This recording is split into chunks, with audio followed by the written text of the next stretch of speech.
Calls آ رہی ہوں گی، لیکن مجھے کوئی فرق نہیں پڑتا، ساری دنیا باہر میں جائے، اس بار بس تم اپنی آنکھیں کھولو پلیز۔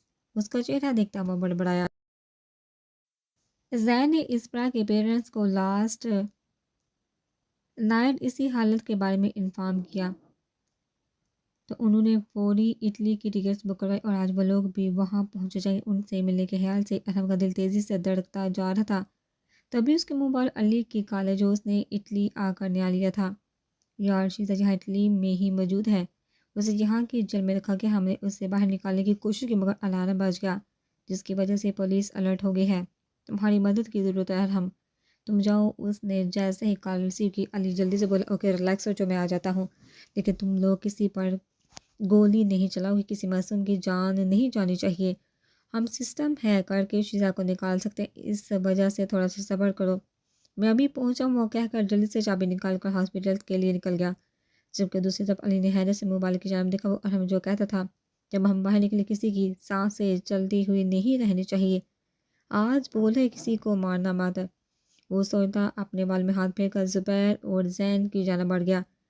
ارحم نے وہاں پہنچ کر احتیاط سے جیل کا سسٹم ہے کیا اور شیزا کو وہاں سے نکال۔ ابھی وہ جیل سے باہر ہی نکلی تھی، پولیس ان پر گولیاں چلانے لگی۔ پلیز کوئی گولی نہیں چلائے گا، بس دھیان بھٹکاؤ ان کا۔ علی یہ پکڑ چابی گاڑی سٹارٹ کرو، اس نے جلدی سے علی کو بولا جو کہا چابی تھام کر گاڑی سٹارٹ کرنے لگا۔ ارحم تمہارا دماغ سیٹ ہے، ایسے ہم لوگ مار سکتے؟ زبیر دانت پیستا ہوا بولا۔ تبھی ارحم نے پولیس کا دھیان بھٹکانے کے لیے ہوا میں فائر کیے۔ گاڑی میں بیٹھے ہو، جلدی کرو نکلو بس۔ زین نے بھی احتیاط سے فائر کی تاکہ سامنے والوں کی جان نہ جائے۔ ان کے بیٹھتے علی نے گاڑی تیزی سے بھگا دی، انہیں لگا پولیس ان کے پیچھے نہیں، مگر جلد ہی پولیس کی گاڑیوں کے سائرن ان کے کانوں سے ٹکرانے لگے۔ زین نے جلدی سے اپنے آدمی کو کال کی کہ پولیس کا دھیان ان کی گاڑی سے بھٹکائے، جبکہ علی گاڑی اپنے باربر کی جانب لے جانے لگا، کیونکہ وہ بھی تو انہوں نے واپس سے حاصل کرنا تھا۔ پھر ابھی کیوں نہیں؟ پولیس کے سائرن کی وجہ سے لوگ مختلف ڈائریکشنز میں بھاگنے لگے، تو علی نے اس چیز کا فائدہ اٹھاتے ہوئے گاڑی فٹ پاتھ پر چلانی شروع کر دی تاکہ پولیس کو مشکل وقت دے سکے۔ جیسے وہ لوگ باربر پر پہنچے، ارحم نے دیکھا وہاں پولیس کی ایک ٹیم پہلے سے ہی موجود تھی، ان کے پیچھے اس کی شپس ان کی جانب آ رہی تھی جس پر اس کے آدمی موجود تھے۔ وہ جتنا پانک سے بچنا چاہ رہا تھا اتنی ہی اسے اس وقت سب کو بچانے کے لیے اس کی ضرورت تھی۔ فائر کرو لیکن کسی کی جان نہیں جانی چاہیے، نشانہ صرف اس جگہ کا ہو سامنے والا بچ جائے۔ وہ سب کو وارن کرنے لگا، ارحم تمہیں ہوا کیا ہے؟ کہ ہماری دنیا ایسی ہی ہے سیاہ، ایک دم سے تم کیوں ایسے کر رہے ہو؟ سب باہر پولیس کو چور کو حیرت سے دیکھنے لگے، جو سرخ ہوتی آنکھوں سے ان سب کو دیکھنے لگا۔ علی گاڑی تیزی سے چلا کر شپس کی طرف لے کر جاؤ، گولیاں چلیں گی تب بھی ہمیں کچھ نہیں ہوگا، یہ بلٹ پروف ہے۔ علی نے سر ہاں میں ہلایا اور تیزی سے گاڑی شپس کی جانب لے جانے لگا، جس کی وجہ سے پولیس ان پر فائرنگ کرنے لگی۔ بدلے میں شپس پر موجود ان کے آدمی واپس ان پر اٹیک کرنے لگے، اور ہم نے احتیاط سے زبیر اور شیزا کو شپ میں بٹھایا، ساتھ ہی اس کی نظر بائیں جانب کی جہاں مزید شپس ان کی جانب آ رہی تھی۔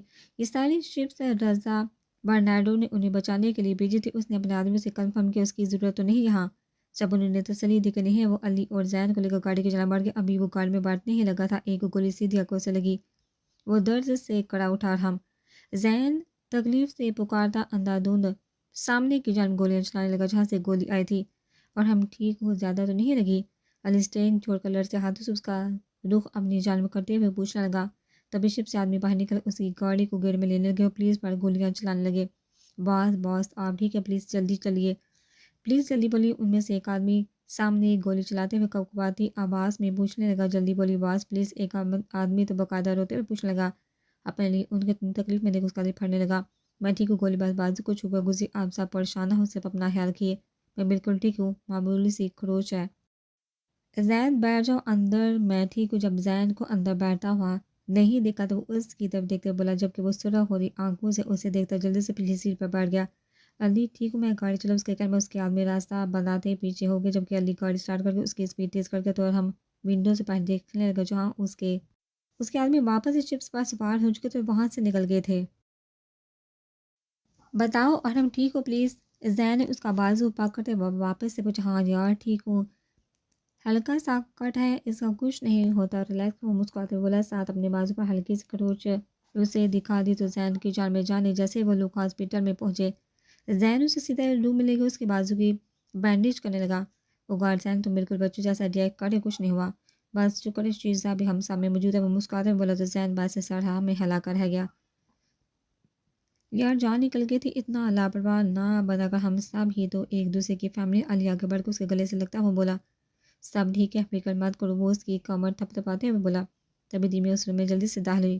تم یہاں کیا کری ہو؟ کیا تم نے میرے ہوٹل واپس حاصل کر لیا؟ اور ہم نے اسے واپس دے کر تجسس سے پوچھا، ہاں حاصل کر لیے۔ ایک منٹ تمہارے بازو پر کیا؟ وہ پریشانی سے پوچھنے لگی۔ یار کچھ نہیں ہوا، تم بتاؤ اس پر کو ہوش آیا؟ وہ بے قراری سے پوچھنے لگا۔ اس کے پوچھنے پر وہ اس کا ہاتھ پکڑ کر پورٹیج روم کی طرف بھاگ گئے تو علی اور زین بنا سمجھے سے ان کے پیچھے بھاگے۔ تم ہمیں یہاں کیوں لائی ہو؟ زین نے حیرت سے پوچھا، جبکہ ارحم بھی آبرو اچکا کر اس کی جانب دیکھنے لگا۔ اس پر 1 گھنٹے پہلے اٹھ گئی ہے، وہ بول کر کی بورڈ پر انگلیاں چلانے لگی۔ ارحم کا دل تیزی سے دھڑکنے لگا، اسے سمجھ ہی نہیں آ رہا تھا کہ وہ کیا کرے، جبکہ اس کے قدم اس جگہ سے ہلنے سے انکاری ہو گئے۔ ارحم نے بہت کوشش کی مگر وہ آؤٹ آف کنٹرول ہو گئی۔ تیمیا نے کہہ کر فوٹیج چلا دی۔ اسے جب ہوش آیا تو ملیحہ بیگم اس کے سر پر ہاتھ پھیرنے لگی، ساتھ کچھ بولنے لگی جو ویڈیو میں سنائی نہیں دے رہا تھا، مگر وہ نہیں سن رہی تھی بلکہ کمرے میں یہاں وہاں دیکھتے ہوئے کچھ ڈھونڈنے کی کوشش کر رہی تھی۔ عبدالجبار صاحب نے آگے بڑھ کر اس کی پیشانی چوم کر اسے بیٹھنے میں مدد دی۔ ایک ہاتھ اس کو اس کے پاپا کے ہاتھ میں تھا، جبکہ دوسرا اس کے ماما کے ہاتھ میں۔ وہ اپنی نظریں گھماتی کمرے کا کونا دیکھنے کے ساتھ اپنے پاپا سے کچھ پوچھنے لگی، مگر انہوں نے جواب دینے کے بجائے ملیحہ بیگم کی جانب دیکھا۔ میں پوچھ رہی ہوں ارحم کہاں ہے پاپا؟ وہ انتہائی زور سے چلائی، جس کی وجہ سے وہ لوگ اس کی آواز سن پائے۔ عبدالجبار صاحب نے جواب دینے کے بجائے اسے گلے سے لگانا چاہا، مگر وہ انہیں اس کا موقع دیے بغیر بیڈ سے اتر گئی۔ ابھی وہ باہر جانے ہی لگتی ہے، تیمیا اندر داخل ہو جاتی ہے۔ وہ سامنے اسے کھڑا دیکھ وہ اسے سینے سے لگا لیتی ہے۔ ارحم کہاں ہے؟ وہ بےتابی سے اسے پوچھتے، وہ تم آئندہ کبھی بھی اسے نہیں دیکھو گی یا ملو گی۔ عبدالجبار صاحب تیمیا کی بات کرتے ہوئے سلگتے لہجے میں بولے، پاپا اس بار تم نے سنا نہیں؟ تمہارے پاپا نے جو کہا ہے دوبارہ اس بار میں کوئی بات نہیں ہوگی۔ ملیحہ بیگم نے غصے سے کہا، یہاں کوئی مذاق چل رہا ہے ماما پاپا، پلیز یہ مت کہنا کہ آپ لوگوں نے اسے مجھ سے دور بھیج دیا ہے۔ وہ روتے ہوئے چلائی، مجھے ارحم سے ملنا ہے ابھی۔ اور اسی وقت وہ بول کر دروازے کی جانب بڑھ گئی۔ سامنے سے ارسل اندر داخل ہو گیا۔ اس پر ارحم کہاں ہے ارسل؟ وہ باقاعدہ تڑپتے ہوئے اس سے پوچھنے لگی، پہلے مجھے اپنا چیک اپ کرنے دو، پھر میں تمہیں تمہارے تمام سوالوں کے جواب دوں گا۔ اس کا بازو پکڑ کر بیٹھ کے جانب لے جانے لگا، مگر اس نے غصے سے اسے خود سے دور دھکیلا۔ I need to see Arham now. وہ ہلکے قبال چیختے ہوئے گھر دروازے کی جانب بڑھ گئی، اسے باہر مت نکلنے دینا۔ ارسل نے دروازے سے آتی 2 نرسوں کو حکم دیا، جو زبردستی اس کے بازو پکڑ کر بیٹھ کی جانب لے جانے لگی، جبکہ وہ پاگلوں کی طرح چیخنے چلانے لگی، مجھے جانے دو، میں نے کہا مجھے جانے دو۔ تبھی وہ اپنا ایک ہاتھ چھڑوانے میں کامیاب ہوگی، اس کی مدد سے زور سے ایک 5 نرس کے منہ پہ دے مارا۔ سنائی نہیں دے رہا، مجھے ارحم کے پاس جانا ہے۔ اس نے دوسری بار نرس کو بالوں سے پکڑ کر بیڈ پر پھینکتے ہوئے کہا۔ عبدالجبار صاحب اور ارسل اس کی جانب آگے، مگر اس نے بیڈ سے گلدان پکڑ کر ارسل کی جانب زور سے اچھالا۔ اس سے پہلے وہ اس کو لگ جاتا اس نے پھرتی سے اسے کیچ کر لیا۔ واہ زین کہہ کر مزید اسکرین کے سامنے کھڑا ہو کر دیکھنے لگا۔ Let me go, I need to see Arham. وہ شدت سے چلانے لگی، ساتھ رونے لگی، مگر عبدالجبار صاحب نے زبردستی اسے بازو سے پکڑ کر بیڈ پر لٹا دیا۔ ارسل پلیز۔ مگر وہ انسنا کر اس کے بازو پر انجیکشن لگا گیا، جس کی وجہ سے وہ فوری نیند کی وادی میں اتر گئی۔ ملیحہ بیگم نے روتے ہوئے اس کے بال سے ہلائی، اسی پل تیمیا نے آگے بڑھ کر ویڈیو بند کر دی۔ وٹ واز، علی نے بولنا شروع کیا، مگر صحیح لفظ اسے مل ہی نہیں رہا تھا۔ شدید خوفناک، زین نے اس کا جملہ مکمل کر دیا، سچی ارحم تمہاری دیوانی ہے یہ؟ علی مسکراتے ہوئے بولا۔ اور ہم اس کے پیرنٹس اسے امالفی کوسٹ لے کر جا رہے تاکہ یہ تم سے کبھی نہ مل سکے اب۔ تیمیا نے کہا تھا، وہ شدت بڑی نظر سے اسے دیکھنے لگا، مگر لمبا سانس کھینچ کر رہ گیا۔ ناممکن، وہ بول کر اسپرا کے وارڈ کی جانب بڑھ گیا۔ میری بات سنو، زین نے اس کے برابر چلتے ہوئے کہا، میں تمہاری نصیحت کے لیے تیار نہیں ہوں، اس لیے اپنے پاس سنبھال کر رکھو۔ وہ آگے چلتا ہوا بولا، ہم یہ اس کے اچھے کے لیے، اور اسے سمجھانے لگا، تم نے دیکھا تھا وہ کیسے جنونی ہوگی جب اس کے پاپا نے کہا وہ واپس مجھے نہیں دیکھے گی یا ملے گی۔ میں جانتا ہوں، لیکن زین میں اس کے بغیر نہیں رہ سکتا۔ خون بند کر دوڑنے لگی ہے وہ میرے وجود میں۔ اس کی بات پر وہ چپ ہو گیا، اس کے ساتھ چلنے لگا۔ عبدالجبار صاحب جو کمرے سے باہر اسٹول پر بیٹھے ہوئے تو ارحم کو وہاں آتا دیکھا اور وہ غصے سے اٹھ کھڑے ہوئے. یو اسٹوپڈ باس پہ وہ غصے سے چلائے اسے پانچ مارنے لگے جبکہ وہ خاموش سا کھڑا رہا. تم نے میری بیٹی کی زندگی تباہ کر کے رکھ دی ہے. انہوں نے چلاتے ہوئے کہا. اس کے پیٹ پر زور سے 5 مار دیا. زین نے انہیں پشت سے پکڑ ارحم سے دور کرنے کی کوشش کرنے لگا لیکن اس کے باوجود وہ 5 مارتے. انکل ریلیکس ہو جائے. زین نے کافی دور کرتے ہوئے کہا جب ارحم دروازے کی جانب بڑھ گیا. اندر قدم مت رکھنا ایڈیٹ. میری بیٹی سے دور ہو. وہ اپنا آپ چھڑوانے کی کوشش کرتے ہوئے غصے سے ڈالے. اس سے پہلے وہ ہینڈل گھماتا. ملیحہ بیگم اندر سے باہر نکلی اور دروازہ بند کر کے اس کے ہینڈل پر ہاتھ رکھا کر بخوف سے اس کی جانب دیکھنے لگی. میں اسے دیکھنا چاہتا ہوں. انتہائی نرمی سے بولا. پلیز ہماری بیٹی سے دور رہو. انتہائی ہلکی آواز میں بولی. ساتھ ہی ان کی آنکھوں سے آنسو نکل کر ان کے گالوں پر گرنے لگے. I just need to see her. اپنے ہاتھوں کی مٹھیاں بناتے ہوئے پھر بھی بہت تحمل سے بولا. جس پر باقاعدہ وہ رونے لگی. میری بس 2 بیٹیاں اور وہ دونوں ہی میری دنیا ہے. وہ بے بسی سے سسکتے ہوئے بولی. میں اور میرے شوہر صرف ان دونوں کا چہرہ دیکھ کر جیتے آئے ہیں. جب یہ 1 سال تمہارے ساتھ ہی ہم اسی دوران انتہائی عزیز سے گزرے ہیں. میں نہیں جانتی تم کرمینل ہو یا نہیں. میں یہ بھی نہیں جانتی تم ہمارا قتل کر دو گے یا نہیں. میں کچھ نہیں جانتی. میں بس ایک ماں ہوں اور اس ماں ہونے کے ناطے میں تمہارے آگے بھیک مانگتی. پلیز میری بیٹی سے دور ہو. وہ گر گراتے ہوئے کہہ کر رونے لگی تو ارحم کو اس وقت وہ بالکل اپنی ماں جیسے لگی جو اپنے شوہر کے سامنے گر گرا رہی تھی. پلیز میرے بیٹے کو جانے دو. پلیز ارحم پلیز رحم کا. انہوں نے باقاعدہ اس کے سامنے ہاتھ جوڑتے ہوئے انتہائی لاچاری سے آنکھیں بند کر کے اور پھر کھول کر وہاں سے پلٹ کر جیسے جیسے اس کے قدم ہاسپٹل سے باہر نکلنے لگے اس کی آنکھوں سے آنسو بہ کے اس کے رخساروں کو چومنے لگا. ارحم زین جو اس کے پیچھے بھاگ رہا اس کے برابر آ کر پکارنے لگا. مجھے میری کار کی چابی دو. وہ زین کی طرف پلٹ کر کہنے لگا تو اس نے اپنی جیب سے چابی نکال کر اسے پکڑا دی. بغیر کچھ کہے چابی پکڑ کر اپنی گاڑی کی جانب بڑھ کے جو ہاسپٹل سے باہر پارک ہوئی تھی. جیسے ہی وہ گاڑی میں بیٹھا زین بھی جلدی سے پیسنجر سیٹ پر بیٹھ گیا. زین میں کچھ دیر تنہائی میں رہنا چاہتا ہوں. وہ خود کو نارمل کر کے سنجیدگی سے بولا. وہ سیڈ بڈی لیکن تمہارے پاس اس وقت ایک عدد بیسٹ فرینڈ ہے جو ایسا ہونے نہیں دے گا.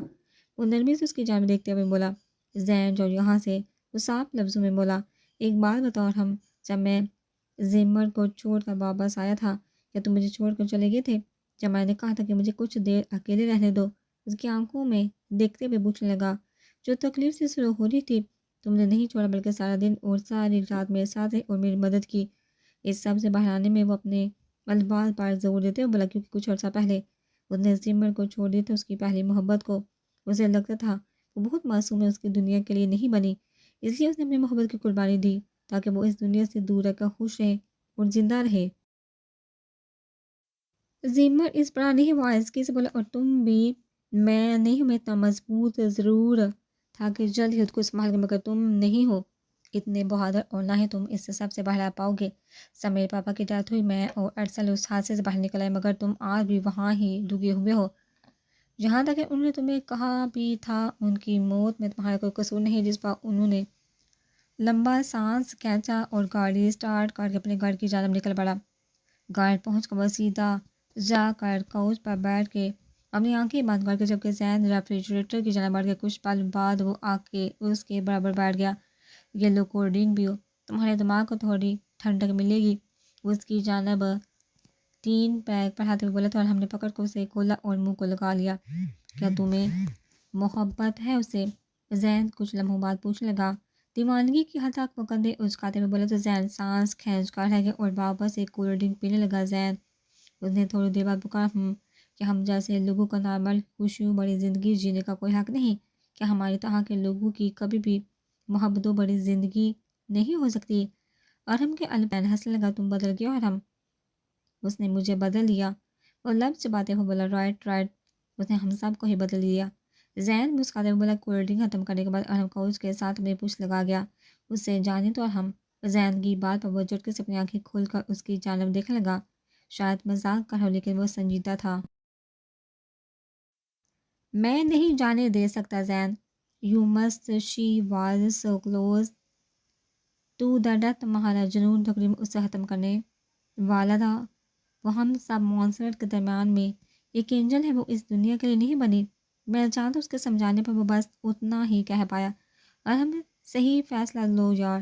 لیکن مجھے پتا تھا زمر اس دنیا کے لیے نہیں بنی تو میں نے اسے چھوڑ دیا تھا، میں نے اسی سے اتنی محبت کی کہ اس کے اچھے کے لیے اسے خود سے دور کر دیا، اور مجھے بھی اس بات سے اتنی محبت ہے کہ میں اسے خود سے دور نہیں کر سکتا زین۔ وہ کہہ کر اٹھ گیا۔ وہ ہم لوگوں کے ساتھ نہیں رہ سکتے ارحم، اور نہ ہی تم اس دنیا کو چھوڑ کے جا کر اس کے ساتھ رہ سکتے ہو۔ وہ پریشانی سے بولا، میں چاہتا ہوں لیکن وہ مجھ سے محبت کرتی ہے زین۔ تم نے دیکھا نا، جب اسے لگا وہ مزید سے زندہ نہیں رہ پائے گی تو اس نے مجھے بولا، اس نے بتایا کہ اس سے مجھ سے محبت ہے۔ وہ اس کی طرف دیکھتے ہوئے شدت سے بولا، میں یہ نہیں کہوں گا کہ محبت ہو جانا غلطی ہے، اور نہ ہی یہ کہتا ہوں کہ تم دونوں کا ایک دوسرے سے محبت ہو جانا کوئی گناہ ہے۔ ہم فیصلہ کر کے کسی سے محبت نہیں کرتے۔ تم دونوں کا تعلق مختلف دنیا سے ہے، تم دونوں ہی ایک دوسرے سے بہت مختلف ہو، لیکن تم دونوں کو جس چیز ساتھ جوڑتی وہ عشق ہے، جو تم دونوں کو ایک دوسرے سے پاگل پن کی حد تک ہے۔ زین نے کہتے ہوئے لمبا سانس کھینچا۔ اور ہم محبت اس دنیا کی ہر چیز سے زیادہ طاقتور ہے، اور تم نے فیصلہ کیا کہ اس طاقت کو اپنے ہاتھ میں لو۔ یہ طاقت تمہیں کبھی تباہ نہیں کرے گی، مگر یہ ضرور تمہاری پہچان بن جائے گی۔ تم ٹھیک کہہ رہے ہو زین۔ اور ہم نے اپنے منہ پر ہاتھ پھیرتے ہوئے کہا، تبھی زین قاؤ سے کھڑا اس کے کندھے پر ہاتھ رکھ کر اس کی آنکھوں میں دیکھنے لگا۔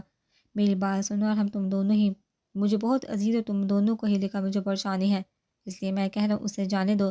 یہ دنیا بہت بھیانک ہے ہم، اتنی محبت ہے دنیا میں دوسروں کو دینے کے لیے، لیکن اس کے باوجود لوگ نفرت کے آپشن استعمال کرتے۔ تم نے بھی نفرت کا راستہ بنایا جب لوگوں نے تمہاری اور تمہاری ماما کی مدد نہیں کی۔ تم نے اس دنیا سے نفرت کی جب ہماری ہنستی مسکراتی فیملی اجڑ گئی۔ تمہیں لگا نفرت تمہاری زندگی میں سکون لائے گی، کیونکہ تمہارے پاپا نے بھی یہی راستہ چنا تھا۔ تم نے کبھی بیٹھ کر نہیں سوچا آخر تم کیا کر رہے ہو؟ تم صرف ہمارے باس کے ساتھ وفادار ہے، اور جس نے تمہیں کہا تم کرتے چلے گئے۔ بدلے میں اس دنیا نے تم سے نفرت کی، اتنی نفرت کہ تمہارا زندہ رہنا بھی انہیں ناگوار گزرتا ہے۔ اب تم نے محبت کرنے کا فیصلہ کیا ہے، مگر بدلے میں یہ دنیا والے تم سے محبت نہیں کریں گے، بلکہ تمہاری محبت کو استعمال کر کے تمہیں موت کے کنویں میں اتارنے کی تیاری کریں گے۔ ایک بار اور تم نے اس راستے کو اپنایا تو واپس نہیں آ پاؤ گے، بلکہ وفاداری محبت کے درمیان الجھ کے رہ جاؤ گے۔ اگر میں تمہارے ساتھ ہی تو تم ہر روز دگنی تکلیف سے گزرو گے، وہ تفصیل سے سمجھانے لگا۔ زین، میں اسے محفوظ رکھنے کے لیے کچھ بھی کروں گا۔ میں اپنے تمام ٹیٹوز ختم کروا دوں گا جو اس دنیا کے سمبل ہے، میں انہیں خود کے وجود سے مٹا دوں گا، اور ضرورت پڑی تو میں اپنا نام بھی بدل دوں گا۔ میں اسے یہاں سے بہت دور لے جاؤں گا، اس کے ساتھ مل کر محبت کا ایک چھوٹا سا آشیانہ بناؤں گا۔ میں نئی سرے سے اپنی زندگی شروع کروں گا۔ جو چیزیں مجھے مافیا سے جوڑتی ہیں میں اسے سب کو چھوڑ کر اس کے ساتھ چلا جاؤں گا، اس نے بحث کرتے ہوئے کہا، جس پر زین شاہ کے حال میں اسے دیکھنے لگا۔ او مائی گاڈ ارحم، تم سچ میں جنون والا عشق ہوا اسے، اب تم کچھ بھی کر گزرو گے اس کے لیے اللہ لا۔ زین کے لہجے میں بے یقینی ہوش نمایاں تھی۔ ہاں کچھ ایسا ہی ہے، لیکن میں اس رب سے بھی توبہ کرنا چاہتا ہوں، اب صحیح راستے پر چلنا چاہتا ہوں، بے شک کتنی پرابلم کیوں نہ آئے، میں تیار۔ وہ واپس ایک کوچ پر بیٹھ کر اپنے بال میں ہاتھ پھیرنے لگا۔ اللہ تمہیں کامیاب کرے دوست۔ زین اسے بازو سے کھینچ کر اوپر اٹھاتے ہوئے کہا، اور پھر اسے گلے سے لگا لی۔ آمین۔ اس طرح کے ماما پاپا آج اسے واپس لے کر جا رہے ہیں۔ میں سوچا ان لوگوں کے جانے سے پہلے تمہاری ایک ملاقات بابے سے ہو جائے۔ زین اس سے لگ بھگ آنکھ مارتے ہوئے بولا، شکریہ یار۔ اور ہم نے واپس سے اسے گلے سے لگا کر مشکور لہجے میں کہا، ایک چمچ تو کھا لو۔ اس پر ملیحہ بیگم نے پریشانی سے کہا، مگر وہ منہ کھولنے کی بجائے دیوار کی جانب دیکھتی ہی، تم نے صبح سے کچھ بھی نہیں کھایا، پلیز خود کو اور ہمیں تکلیف پہنچانا بند کرو۔ وہ اس کے چہرے پر ہاتھ رکھتے ہوئے بولی، پری تمہیں اس سے سب کا کوئی فائدہ نہیں ہوگا، ہم لوگ کل واپس جا رہے ہیں۔ میں ہی بیوقوف تھا جسے لگتا تھا یہ میرا ہوم ٹاؤن ہے، میری بیٹی اب یہاں بس جائے گی یا ہوشی ہوشی رہے گی۔ کتنی غلط سوچ تھی میری۔ عبد الجبار صاحب غصے سے بڑبڑائے، بڑے تمہارے پاس دانش ہے جو اس کرمنل سے کافی درجہ اچھا ہے، تم اس کے پاس واپس لوٹ جاؤ۔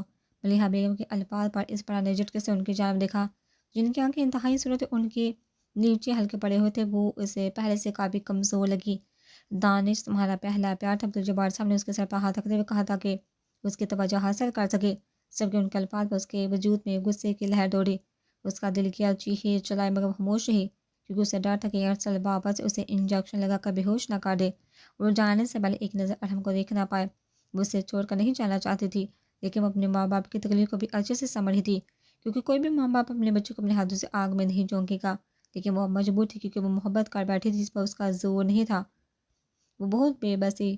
جب تم نے کہا تم اس سے محبت کرنے لگی ہو، میں نے تمہیں اس کے پاس رہنے کی اجازت دے دی، مگر کچھ بھی اچھا نہیں ہوا۔